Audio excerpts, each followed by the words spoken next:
बिस्मिल्लाहिर्रहमानिर्रहीम अस्सलामु अलैकुम वरहमतुल्लाहि वबरकातुहू। नाज़रीन, आप देख रहे हैं दुनिया मेरे आगे यूट्यूब चैनल और मैं हूं ग़ुलाम नबी मदनी। आज 16 मई 2021 है और आज दिन है इतवार का। नाज़रीन, आप जानते हैं रोज़ाना हम आपको फ़लस्तीन, गज़ा और इसी तरह से इसराइल की ताज़ा तरीन सूरत हाल बता रहे हैं।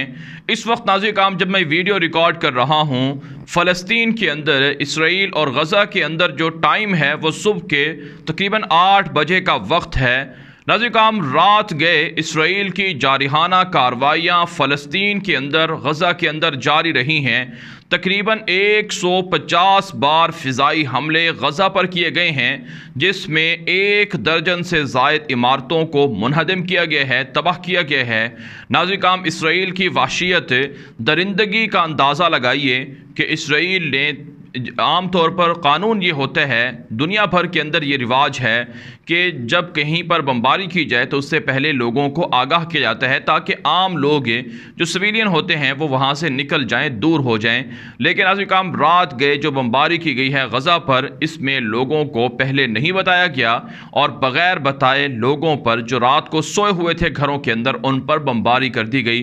नाज़रीन, आज फजर से पहले गज़ा पर मुख्तलिफ़ जगहों पर बमबारी हुई है, जिसमें 40 से ज़ायद लोग ज़ख्मी हुए हैं, जबकि 10 के करीब लोग शहीद हो चुके हैं। इस वक्त भी मलबे तले, बिल्डिंग्स के नीचे बहुत से अफराद दबे हुए हैं, जिनको निकालने के लिए कोशिशें हो रही हैं। नाज़रीन, रात गए इसराइल के 50 से ज़ायद जंगी जहाज़ों ने, जिनमें ज़्यादातर F-35 जंगी जहाज़ हैं जो अमरीका ने इसराइल को दे रखे हैं, उनके ज़रिए से बमबारी की गई है और इस बमबारी के नतीजे में हर तरफ आग ही आग है, तबाही ही तबाही फैली हुई है। बिल्डिंग्स मुनहदम हो गई हैं और वहाँ पर जो इलेक्ट्रिसिटी का जो पूरा सिस्टम है वो बैठ गया है। इसके अलावा अस्पतालों के अंदर जो लोगों को देखने की, मरीज़ों की आदत की जो सब चीज़ें हैं वो ख़त्म होकर रह गई हैं। यहाँ तक कि नाज़रीन, कुछ ख़बरें और कुछ तस्वीर ऐसी भी सामने आ रही हैं जिनमें देखा जा सकता है कि जो तिब्बी फैक्ट्रियाँ हैं, मेडिकल सहूलियात प्रोवाइड करने वाले जो बिल्डिंग्स हैं, उनको भी तबाह किया गया है, उन पर भी बमबारी की गई है। नाज़रीन, इसराइल की जानिब से यह वहशियत और ये दरिंदगी रात भर जारी रही है और इसराइल की फ़ौज ने ऐलान किया है कि हम आइंदा भी इसी तरह की कार्रवाइयाँ जारी रखेंगे और हमास के नाम पर निहत्ते शहरियों को टारगेट किया जा रहा है। नाज़रीन, अच्छी बात है कि मिस्र की जानिब से रफ़ा बॉर्डर को खोल दिया गया है, जो मिस्र और गज़ा के दरमियान ज़मीनी सरहद है, ताकि वहाँ से मुसाफिरों को, ज़ख्मियों को इलाज मुआलजे के लिए मिस्र लाया जा सके। नाज़रीन, इस वक्त ज़रूरत है कि लबनान भी अपना बॉर्डर खोले और इसी तरह से शाम के साथ मुल्क का जो बॉर्डर है उसे भी खोला जाए और उर्दन के साथ जो अहम तरीन बॉर्डर है फ़लस्तीन का, उसे खोला जाए और मिस्र को अपना बॉर्डर खोल के रखना चाहिए, ताकि जो मुहाजिरीन हैं, जो गज़ा के लोग हैं, जो पनाह के लिए जगह जगह मारे फिर रहे हैं, उनको पनाह मिल सके।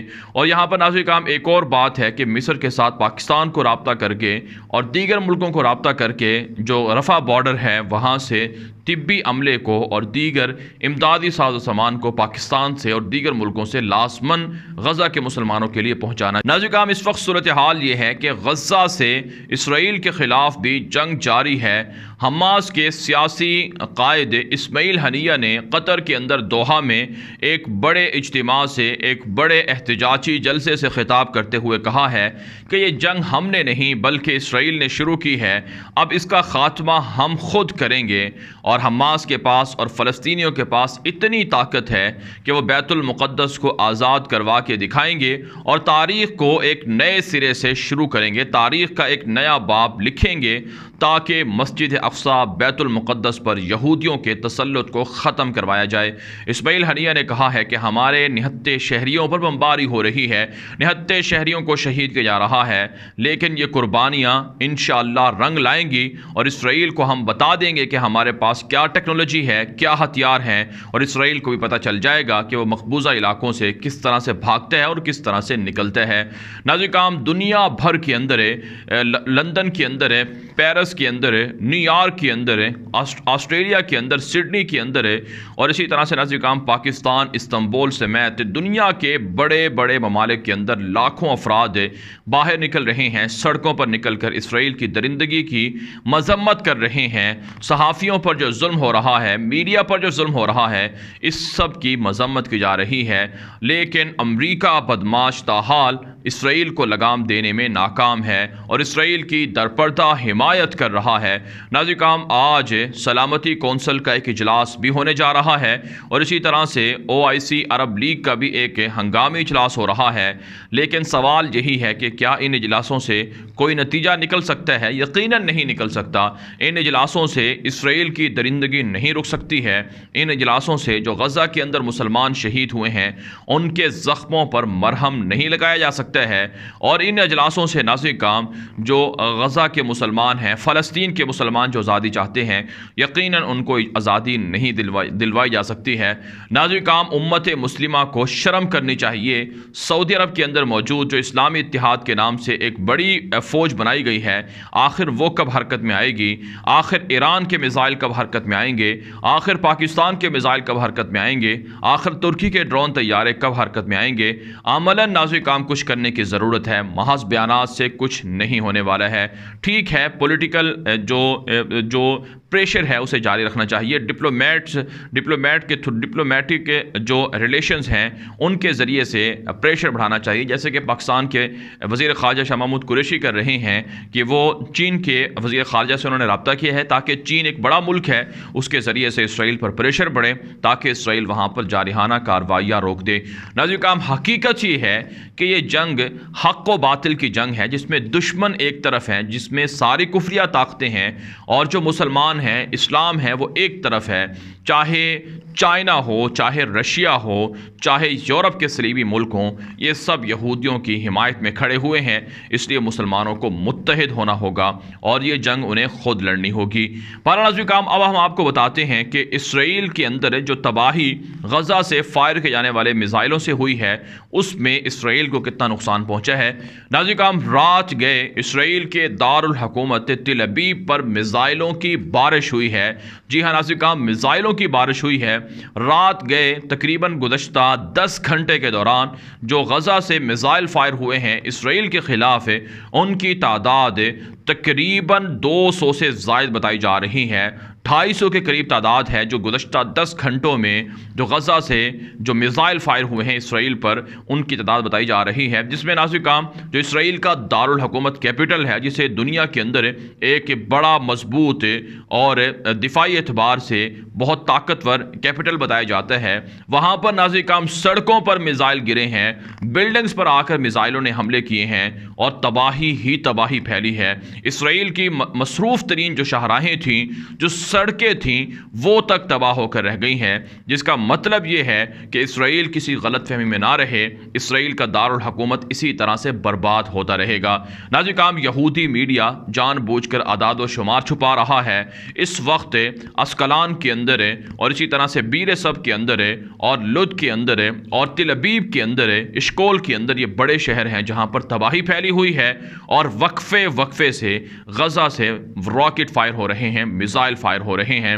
नाज़रीन किराम ज़रूरी है कि जो फ़लस्तीन के बाकी इलाके हैं जहाँ पर यहूदी फोर्सेस हैं, जिस तरह से वहाँ झड़पें हैं, इन झड़पों को और ज़्यादा बढ़ना चाहिए। यानी फ़लस्तीन के अंदर के लोगों को मुसल्ला होना चाहिए। हमास की जानिब से ऐलान किया गया है कि हम इसराइल की फोर्सेस का इंतज़ार कर रहे हैं कि कब इसराइली फ़ौजें हमास की जानिब से ऐलान किया गया है कि हम इसराइली फोर्सेस का हमास की जानिब से ऐलान किया गया है कि हम इसराइली फ़ौज का इंतज़ार कर रहे हैं कि कब इसराइली फ़ौज अपने जंगी साजो सामान के साथ गज़ा के अंदर दाखिल होती है और फिर हम उनसे निमटते हैं। हमास ने अपने स्पेशल कमांडोज़ को, स्पेशल दस्तों को बाकायदा हिदायत जारी कर दी हैं कि हर वक्त तैयार रहा जाए, किसी भी वक्त इसराइल के ख़िलाफ़ जंग शुरू हो सकती है। नाज़रीन किराम यहाँ पर कुछ ख़बरें ये भी सामने आ रही हैं कि हमास ज़मीनी तौर पर भी इसराइल के अंदर घुस सकता है। ताकि झड़प हो, ताकि बड़ी लड़ाई हो जिसमें इसराइल को शिकस्त का सामना करना पड़े। तो ये सारे मामलात नाज़रीन काम चल रहे हैं। आज जंग का 7वां रोज़ है और गुज़श्ता 6 दिनों के अंदर तबाही ही तबाही इसराइल के अंदर रही है। इसराइल को कहीं सुख का सांस नहीं मिला है। आज तकरीबन 8 दिनों से इसराइल के बड़े बड़े एयरपोर्ट्स बंद हैं। तेल अवीव का एयरपोर्ट बंद है, रामोन एयरपोर्ट बंद है और इसराइल के बड़े बड़े शहर बंद हैं और तिजारती जो सरगर्मियाँ हैं वो भी मुअत्तल होकर रह गई हैं। इसराइल चीखो पुकार कर रहा है कि दुनिया हमें बचाए क्योंकि हमास के लोग हम पर मिसाइल फायर कर रहे हैं। लेकिन नाज़रीन काम दुनिया इस बात को जानती है कि दुनिया का सबसे बड़ा दहशतगर्द मुल्क इसराइल है जो नाजायज़ तौर पर कब्जा करके बनाया गया है, जो फ़लस्तीनियों की ज़मीनें छीन कर बनाया गया है। लिहाजा नाज़रीन काम मस्जिद अक्सा और ये तारीख़ मुसलमानों को कभी नहीं भुलाएगी अगर इन्होंने मुसलमानों का साथ ना दिया, मजलूमों का साथ ना दिया।